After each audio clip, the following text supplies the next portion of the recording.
संभल में आज नया इतिहास बना। करीब 5 दशक के बाद दंगे और तमाम साजिशों के सेंटर पॉइंट रहे दीपासराय में नई पुलिस चौकी का उद्घाटन हुआ।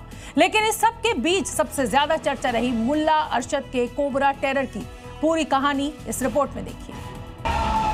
दंगे वाला इतिहास, अपराध का हॉटस्पॉट, आतंकी कनेक्शन, डेमोग्राफी में बदलाव, अवैध कब्जा, हिंसा और तनाव।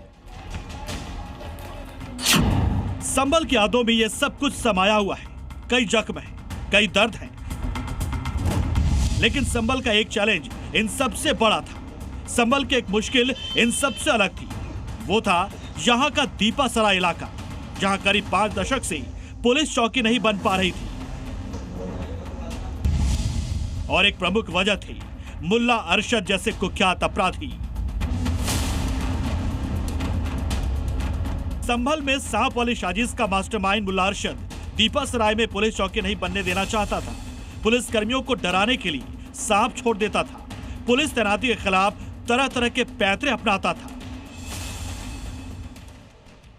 अब आखिरकार वो साजिशें नाकाम हुई। सांप छोड़कर डराने और अपराध से दहशत का खेल खत्म हुआ। 5 दशक बाद दीपासराय में पुलिस चौकी का उद्घाटन हुआ और योगी फोर्स ने डेरा डाल दिया है। लेकिन इस बीच कोबरा टेरर वाले हिस्ट्री शीटर मुल्ला अरशद को जमानत मिल गई है। संभल में नई पुलिस चौकी बनी, मुल्ला अरशद को जमानत मिली। तो कोबरा टेरर की कहानी जानने के लिए जी न्यूज ने सीधा मुल्ला अरशद से बात की। पुलिस चौकी पर जब भी पुलिस वाले आते थे तो सांप छोड़ देते थे। कोई बात नहीं है, कितनी बार वीडियो तो मुझे देखा है, झूठ बात है।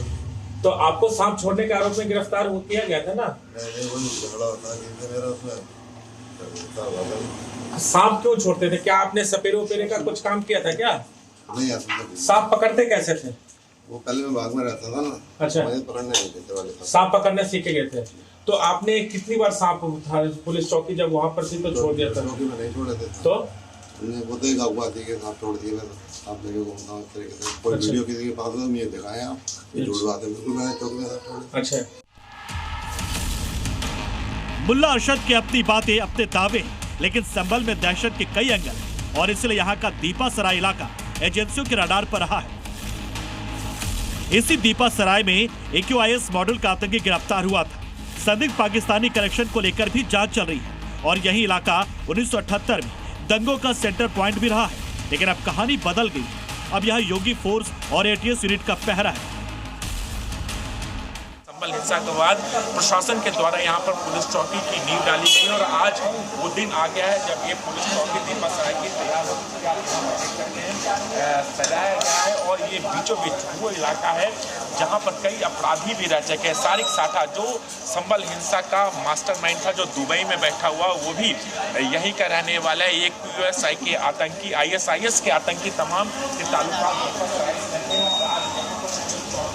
का निर्माण किया गया है। कुछ देर के बाद हिंसा के बाद सीएम योगी आदित्यनाथ खुद संभल का एक्शन मॉनिटर कर रहे हैं। यहाँ अब तक 20 कुओं की खुदाई की गई। 87 हेक्टेयर सरकारी जमीनें मुक्त कराई जा चुकी हैं। 38 ठिकानों पर स्थायी और अस्थायी पुलिस चौकी का निर्माण हो चुका है और इसके ATS फील्ड यूनिट भी स्थापित हो चुकी है। कुल मिलाकर योगी का मिशन संभल तेजी से आगे चल रहा है। इसकी पुरातन पहचान, धार्मिक धरोहर और सांस्कृतिक विरासत को सजाने के साथ साथ किसी भी तरह की देश विरोधी साजिश को नाकाम करने के प्लान पर काम हो रहा है। ब्यूरो रिपोर्ट, जी मीडिया।